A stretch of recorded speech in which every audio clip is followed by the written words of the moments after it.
want to talk to you about the law of opposites. And I call this the law of opposites because it's the tree that Adam ate off of, and it's the tree of the knowledge of good and evil. And, you know, there's been a problem with people throughout history always looking at the actions of people. Right? And I call it the law of opposites because we always weigh the good and the bad. If the good outweighs the bad, they're good. If the bad outweighs the good, they're bad. You know, people know you by one bad thing versus the 1,000 good things, which is living off the tree of the knowledge of good and evil and not the tree of life.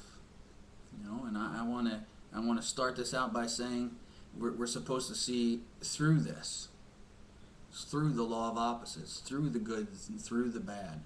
We're supposed to see past it. There's stuff beyond the tree of the knowledge of good and evil, and it's the tree of life. So we need to see through these things. We're supposed to know no man after the flesh, and the flesh is nothing more than your carnal thoughts. Your carnal thoughts are what produces actions. You know, to have knowledge of something does not necessarily mean you're going to act on it. We all have knowledge of bad things. We watch the news, we listen to people. We all have knowledge of bad things. Because we have knowledge of those things doesn't mean that we ourselves are going to go out there and do those things. No, we have a Christ life that's inside of us. We have the Spirit of God that dwells in us. We're the dwelling place of God. And that life that's in us is the Christ life. It's the same life that was in Adam. You know, he already knew between good and bad.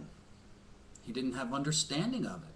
That's why when he ate, their eyes were open, right? They had understanding, they had a perception of what it really meant to be good and to be bad. It doesn't mean they had to act on those things.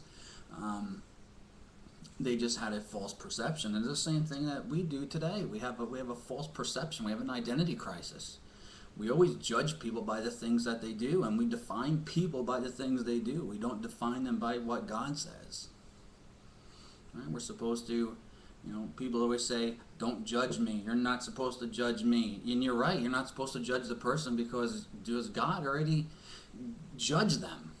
He separated the lies from the truth. That's what judgment means. Judgment isn't punitive. Judgment is separating the lies from the truth. That's why we're to have righteous judgment. Right? Judge no person, right? We're not supposed to judge the person because they're already the truth. Right? Jesus says, I am the way, I am the truth, I'm the life. Jesus was the Christ in the earth. Jesus is the Christ in you. You're the Christ in the earth. There isn't anything but truth in you. No? But we don't have understanding of this knowledge. That's why it says, my people are being destroyed for the lack of knowledge. Right? They're just following around blindly, being led by somebody, being led by this person, being led by that person. That's what we're doing today. Somebody says, I'm being led by the Spirit. You know, the Spirit's leading me. Well, the Spirit doesn't lead you. The Spirit drives you. The Spirit is what's inside of you. It's the Christ life that's inside of you. It's like a car. Right? If you get in your car, and you, being Christ, get in your vehicle, right? That life that gets in your vehicle, your car ain't going anywhere. Your car ain't going anywhere till you turn the key. Right? And your car still isn't going anywhere. Because you could turn the key, the motor can run, and it absolutely goes nowhere. Right? It's the same thing that happens in us, right? Christ's life is in us. But our motor's started, but we don't go anywhere because we're looking for an external source to lead us someplace instead of being driven by the Christ life that's inside of us. That's what it means to be being, quote unquote, led by the Spirit. And it's not even led because we're being driven. We're the vehicle.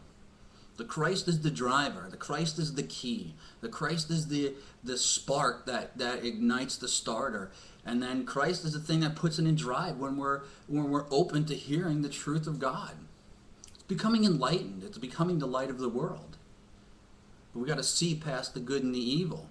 Except we make good and evil to be this thick substance, and that we can't see past it, and we're always hung up on what people did and didn't do to us. But what we need to realize is that when you apply enough pressure to anything, it becomes translucent or even transparent, which means light passes through there. That means truth can see through that good and the evil, seeing past the good and the evil, seeing what's beyond the action.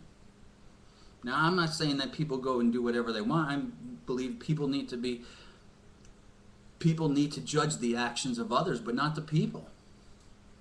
If somebody curses you or slanders your name or does these things, the actions need to be judged, but not the person. The person's no different than you or me. The same Christ life that's in you is in me, so for me to deny you is deny Christ.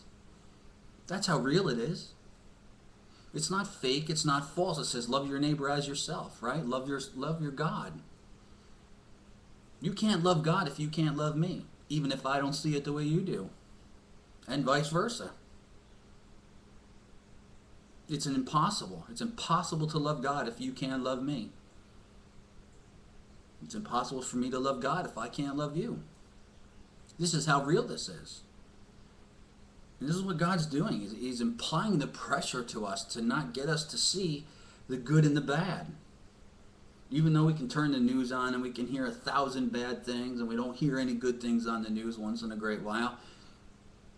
But still, that's not who those people are. People have knowledge of things, but they don't have understanding of things. That's the identity crisis that we deal with. We need to get past that. We can't be the light of the world if we're not enlightened. And that means we need to have the light shown on us of the truth. Then we can become enlightened, and then we can become the light of the world. There's no way I can help you if I don't know you or you don't know me. But I do know you because I know the Christ in you. That's you. That's the real you. The external facade is not the real you. You're not defined by the things you do, but yet the world system and the religious system always defines you by what you do, not who you are. You're the righteousness of God in Christ Jesus. You're that life. You're the Christ to your neighbor. You're the Christ to me if you talk to me. You're the Christ to the person behind the cash register that's having a bad day, that gave you the wrong change and we want to jump on them. Yet we might not know what happened to them. Their mother might have passed away, their child might have passed away, but we don't know because we judge on the surface, we judge by the actions. And that's not what we're supposed to do. We inflict punishment on people and condemnation for people without even knowing who they are. Right? Because we don't judge and we don't discern by the Spirit that's inside. We're to judge with righteous judgment. We judge that we judge you righteous. God says you're right in His eyes. Guess what? There's no reason to judge you. You're already full of truth, even though your actions might say different. That's because we need to love people. That's the law of opposites. You got to stop weighing the good and stop weighing the bad and see which side goes up. Don't deny God. And we need to make this personal. We need to make it real. So I just want you to think the next time somebody does something to you, maybe just turn around and just smile. Say thank you. Even apologize if you even apologize to somebody. If you see somebody doing something wrong to them, say I apologize. Because I'm in you, you're in me, Christ is in us, we're in Christ, we're all one. That's the point.